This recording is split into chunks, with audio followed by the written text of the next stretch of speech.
Forget everything you know about feminism. Good, now we can begin. So my goal in this video is to explain what feminism really is and why you should care about the feminist movement. Roxane Gay describes feminists as people who want women to not be treated like shit. Aziz Ansari, the actor who plays Tom Haverford on Parks and Recreation, says this. I feel like if you do believe that, if you believe that men and women have equal rights, if someone asks if you're a feminist, you have to say yes, because that is how words work. Like, you can't be like, yeah, I'm a doctor that primarily does diseases of the skin. Oh, so you're a dermatologist? Oh, no, that's way too aggressive a word. No, not at all, not at all. Yeah. And this is another test, okay? You're a feminist if you go to a Jay-Z and Beyonce concert and you're not like, I feel like Beyonce should get 23% less money than Jay-Z. Also, I don't think Beyonce should have the right to vote. And why is Beyonce singing and dancing? Shouldn't she make Jay a steak? I'm sure he's very tired after walking and rapping those two songs. Now, you may be thinking that in this day and age, women have all the same opportunities as men. But I'd like to take a moment to recognize some realities. In 2013, among full-time, year-round workers, women were paid 78% of what men were paid. According to the U.S. government, 1 in 5 women in the U.S. have been sexually assaulted in college. But more important than statistics is an overall big picture evaluation of the system in place in the U.S. and how it works to oppress women. Think about the number of advertisements you've seen with women wearing revealing outfits, seducing men, or being drawn in by men who smell irresistible thanks to their Old Spice deodorant. Now think about the music videos of women of color acting as sexual objects for men. Think about the amount of time spent on critiquing female politicians' outfits rather than their platforms. Think about the video games that reward teen gamers for picking up a prostitute off the street, having sex with her, and then killing her so you don't have to pay. You may think that this is just a game, but the correlations to reality are horribly similar, and these images are all part of the system of oppression. So far, I've talked a lot about women, and I know all you men out there may be tuning out. So don't get me wrong, gender studies and feminism are just as much about men. Let's talk about what it means to be a man for a moment. Why are men the way that we are?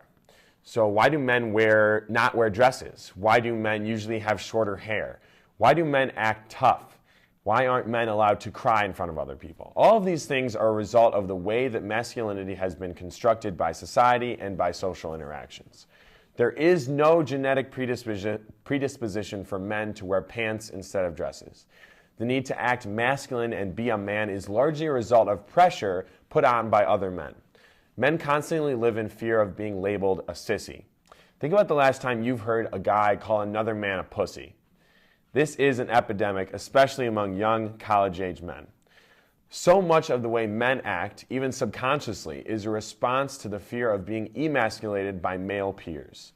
Now think about how dangerous this is, even if you succeed in being a man. Being a man means hooking up with girls, it means picking up chicks, getting laid, and definitely not being emotionally attached. So this brings us to the sexual and relationship violence portion of my little spiel. We often think about sexual assault and rape in terms of what women can do to keep themselves safe, what they should wear, which parties they should go to, and what drinks they can drink. But when a bank is robbed, we do not blame the bank for advertising their vaults of money so much that they were asking to be robbed. That's insane. So I would like to change this perspective and reframe sexual violence as a men's issue.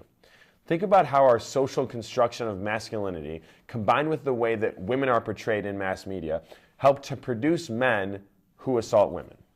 Think about how often you hear guys say, "She totally wants it," or "You are so in," because a woman is being friendly. Think about how often guys complain about being stuck in the friend zone, as if a female friend of theirs is expected and obligated to want a sexual or romantic relationship with them. Think about the stories you've heard or seen of frat guys picking up freshman girls who are more vulnerable being a new place and maybe experiencing parties for the first time. So here are the 3 points that I hope I've gotten across in this little talk. First of all, feminism is for everybody. It's about equality, and it's about recognizing the systems within government, capitalism, education, and the media, and more, that oppress women. Secondly, masculinity is a social construct. Men are constantly acting out masculinity in order to not be shamed by other men. And lastly, sexual violence is a men's issue. Masculinity acts in a way that produces a society where men rape women.